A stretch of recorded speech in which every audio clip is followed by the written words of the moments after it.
talk about. And just give me your name. My name, I'm Simon Burrell. I'm Director of Involve. That's great. Is it good? That Yeah, sounds great, good. cool. Okay. I'm going to use this one. So. There we go. Right. Okay. And we're rolling. Okay, so I think the main thing we want to talk about particularly is about the recycling initiative to do with paying people. Sorry, I need to say here, paying people to recycle up to £130. I knew you read this, and do you think that that is a good idea? It's interesting, isn't it? Because one of the problems that government really has is how do you get people to take action in areas that they either don't really see the worth or is actually going to take quite a lot of effort from them. What the Conservatives and what George Osborne said in his speech was that taxing, kind of punishing people for not doing it, doesn't work, and what he's trying to do is actually give them a carrot to make them do it. And I think our contention would be that both approaches have their worth in certain circumstances, but actually with something as complex as the environment and sustainable development and climate change, you actually need to start treating people as citizens, not as subjects and tax them or punish them, and not as consumers by rewarding them, but actually treat them as citizens. So does that mean that you put the emphasis on more on education as opposed to actual sort of economic sort of characteristics? Education is clearly an element so that people understand why something is important, but actually more importantly than that is what is the vision of society that we're heading for, and why is recycling, or whatever it is, going to actually take us towards that. And unless you actually engage people in a conversation within the community and between the community and the decision makers, people actually won't take the action that's needed. And so education is an element of that, but actually taking the time to have a conversation with and dialogue and deliberate with individuals and communities about the choices that lay before them, so they're making an active decision themselves about whether recycling is the way they want to achieve that vision or whether it's some other way. And if they then make that choice, they're much more likely to do it than if they're either incentivized or they're punished. Okay, so from your point of view, do you think that recycling is do you think that if this increases, because the key figure that this has done is apparently it's increased recycling in Windsor and Maidenhead by 30%. Now, do you think that is going to make a significant impact on the environment? That I'm afraid at Involve we're not well placed to give you any kind of insight into whether it might have an impact on the environment or not. I have a number of personal views, but we'll keep those. Okay, fair enough. I know it's a distraction. Also, on a personal level, and if you're, I know everything on £130 a year is the maximum that you can get, which works out as something like £2.50 or slightly less than that a week. If you go to the trouble of doing all this extra recycling, is that really going to, and would that make you sort of do recycling which you weren't going to do otherwise? Well, I think this comes back to my point. I'm not sure that I'm recycling personally because I understand the reasons why it's important. I understand that it's about reducing landfill and it's about reducing the amount of methane that comes out of landfill and so on, and other effects. But that actually a financial incentive would make no difference to me at all because I've already bought into it.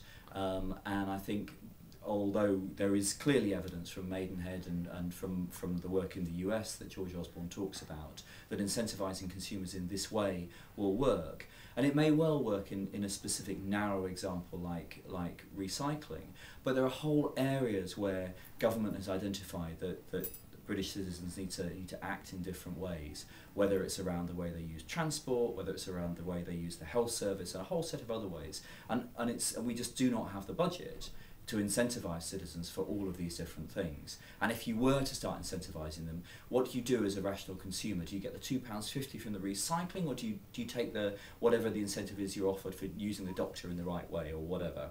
And it's unclear to me how you develop a public policy that is around some of these public goods by incentivising citizens in this way, and which is why our contention Involve is that incentives and punishments through taxation system, and you wouldn't necessarily call them punishments, but through incentivising people through higher taxes and so on, is one part of the mix. But actually, if you want to get complex behavioural change that's trying to take society in a different way, you actually have to engage people in a vision of the future and what the choices are to reach it. Okay. Now another one, another issue that was mentioned was the yeah, I'm going to go on with the green ISAs. Now that was something which I don't think it'd been trailed before the speech. I think it might have been mainly because it wasn't particularly earth-shattering as an announcement. In terms of getting people in on the green movement and also enabling them to sort of get tax-free income on their savings, and do you think is that the kind of thing that you're thinking of when you're trying to get people to buy into Green Britain or the green economy? Clearly, changing the framework within which people can engage with anything, whether it's engaging with an investment product or engaging in other ways, is clearly an important part of it. And so green ISAs will be important for a group of people, and I don't know the financial markets well enough to know what that body of people are. But clearly, ISAs have a certain limit on investment limit on them, and there are only a certain proportion of the country has enough money to invest in things like ISAs. But as a way of helping people to think through and make different choices, yes, clearly they're one part of a much wider armoury of engaging people in making different choices in the way they work. And I think what he was saying about transparency was potentially much more interesting, around how do you give people the type of information they need in order to make the types of choices they might want to make, and how do you give them that information in a way they can understand and assimilate it and actually access it. And that's where the incoming government is going to be in a very different position even than the Labour government when it was coming in after the last election, because the internet has changed so much and so radically, and it's possible now to do things with data sources and bring data sources together and give people very, very different types of information. And so I think that is potentially a thing that will have a much further and far-reaching impact than the green ISAs. Okay, good. The landfill tax. Now, when and George Osborne in his speech sort of made great play of the fact that it was just the longest commitment on tax than any Chancellor's ever given. The idea that it will be maintained for 10 years. I've got to say, from when I was watching that, I had a bit of a chuckle, because it's the idea of councils or the idea of government lowering that any tax, and frankly, but particularly a tax on landfill, seemed a little bit odd. So the idea that making it clear that it won't go down seemed a bit superfluous. To what extent do you think this whole exercise that the Tories are doing at the moment is just sort of headline grabbing gimmickry, as opposed to really helpful steps?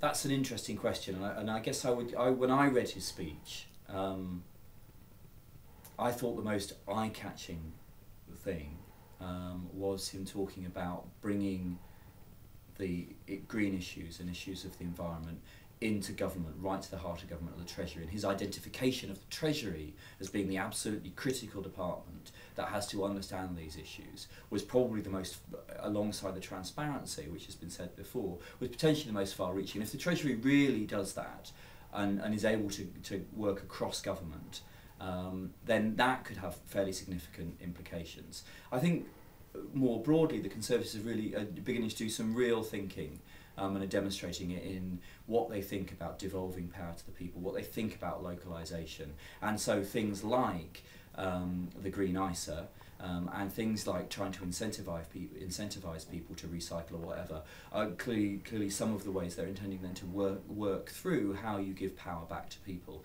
And the vouchers for recycling has an analogue in how they're beginning to think through how they might do international aid as well, in terms of actually giving vouchers to poor people to access services.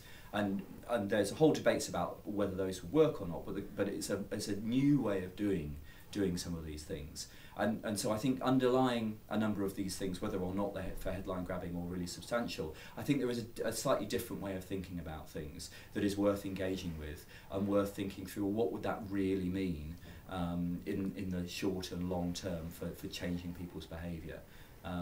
So in terms of the tax itself, I don't really have any thoughts about it, but in terms of kind of how they're presenting the overall message, I think there's some quite interesting stuff there. Okay, yeah, that's true. Sorry, probably kind too quickly there. We counted the number of times that the word green was mentioned.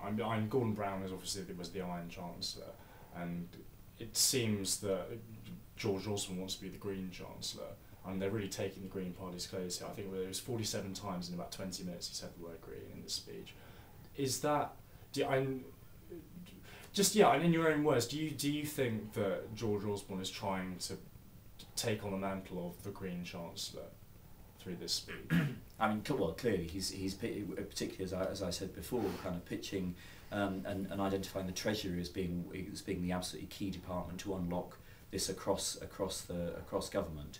Clearly identifying this green strand as being a significant element of what Conservatives do, and it fits with that broader, longer-term Conservative strand of thinking around stewardship of the land, around Government's Wellbeing Policy Commission, and so on. This is something they've been thinking about, and it hasn't just come out of nowhere. It isn't just a sudden bit of PR spin in the sense it's come from nowhere and suddenly there. It fits with longer-term Conservative thinking, and if you think back to Cameron's trip to the Arctic and the Huskies and so on, it's something that they're clearly positioning themselves as. I don't necessarily think that that it's going to be the only thing that's going to define him, because clearly we're running into a huge fiscal deficit at the moment, and actually what the next government, whether they're Conservative, Labour or a cross-party government if we get a hung parliament, is actually going to be defined by how it deals with public services, and that's going to be what defines them. And a single speech or even a couple of speeches and some television appearances isn't going to brand any party as green, because come May the 7th, assuming the election is on the 6th, the party is going to be defined, the government is going to be defined by the cuts it's making. And then how does it make those cuts, and how does it involve the public, which brings us right back to your first set of questions around how do you incentivise people. Do you do it by carrots or sticks, or do you do it in other ways? And our contention would be you do it through engaging people and dialoguing with them about the choices that need to be made in the direction we're travelling, and that way you get their buy-in to what you want to do, and you actually have them shaping what you want to do more than just buy-in. Great. Great, that was good. Really I think great. if